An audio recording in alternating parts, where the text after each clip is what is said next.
Vamos falar sobre um assunto que é, sem dúvida, fundamental, mas que muita gente acaba deixando para depois. Sabe, aquele papo sobre como garantir que as nossas vontades sobre saúde sejam respeitadas, mesmo quando a gente não puder mais falar por conta própria. É uma conversa séria, eu sei, mas super importante. E hoje a gente vai quebrar esse tabu passo a passo. E tudo começa com essa pergunta que é bem direta. Se por acaso um acidente ou uma doença impedir alguém de se comunicar, quem é que toma as decisões médicas? A família? Os médicos? Pois é, a resposta nem sempre é tão óbvia quanto parece. E olha, esse assunto é mais urgente do que a gente imagina. Alguns estudos mostram um dado que assusta. 50% das pessoas com mais de 65 anos, quando dão entrada no hospital, já não têm condições de tomar as próprias decisões. Metade! Isso mostra que não é uma preocupação para um futuro distante, né? É uma realidade bem presente. Tá, então qual é a hora certa para começar a pensar nisso? A resposta é simples. Agora.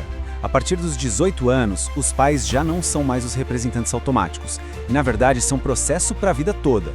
É bom rever as suas escolhas a cada década, e principalmente naqueles momentos que mudam tudo, como um casamento, um divórcio, ou claro, o diagnóstico de uma doença.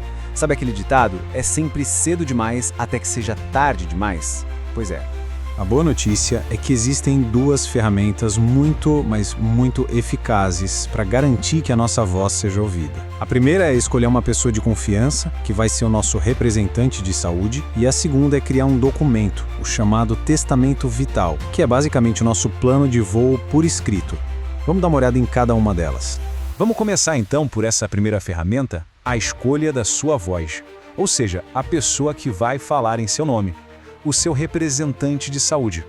Esse representante de saúde, que às vezes é chamado de agente ou procurador, é a pessoa que legalmente vai ter o poder de conversar com os médicos, olhar seus exames e tomar decisões sobre os tratamentos em seu nome. É uma responsabilidade gigantesca, né? E como é que se escolhe essa pessoa? Olha, não é necessariamente o familiar mais próximo. O ponto-chave é encontrar alguém que seja capaz de honrar os seus desejos e não os dela. Vale se perguntar, essa pessoa vai conseguir separar a emoção e defender o que eu quero?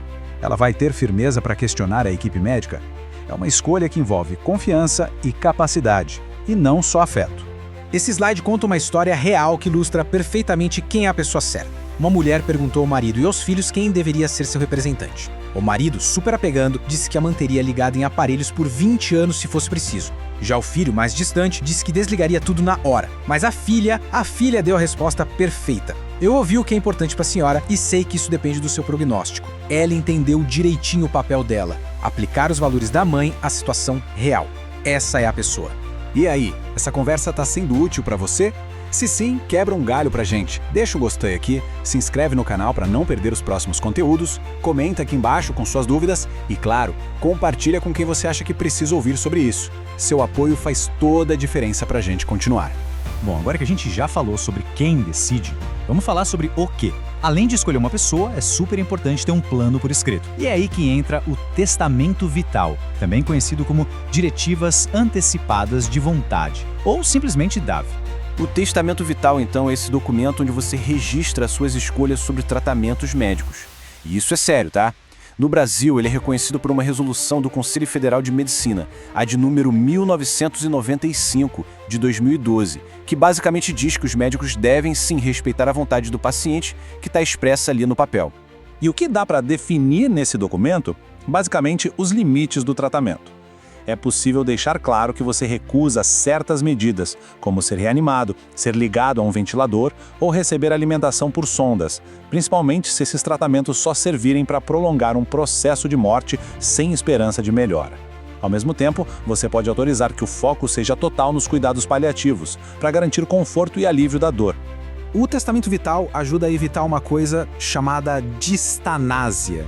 Essa palavra, que também é conhecida como obstinação terapêutica, significa exatamente isso: prolongar a vida de forma artificial, muitas vezes com muito sofrimento, usando tratamentos que já não trazem nenhum benefício real para o paciente. E aqui um ponto super importante. Não vamos confundir isso com eutanásia, por favor. Eutanásia é o ato de provocar a morte de alguém de propósito para aliviar o sofrimento. E isso no Brasil é crime. O Testamento Vital não tem absolutamente nada a ver com isso. O conceito por trás do testamento vital no Brasil é a ortotanásia. O que isso quer dizer? Significa permitir que a morte aconteça no seu tempo natural, sem acelerar, que seria a eutanásia, e sem adiar artificialmente, que é a distanásia.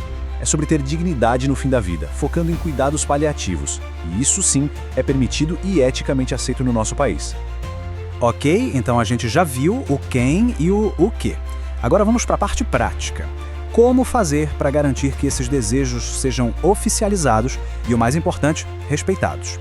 Olha, fazer o seu testamento vital valer é surpreendentemente simples e nem custa caro.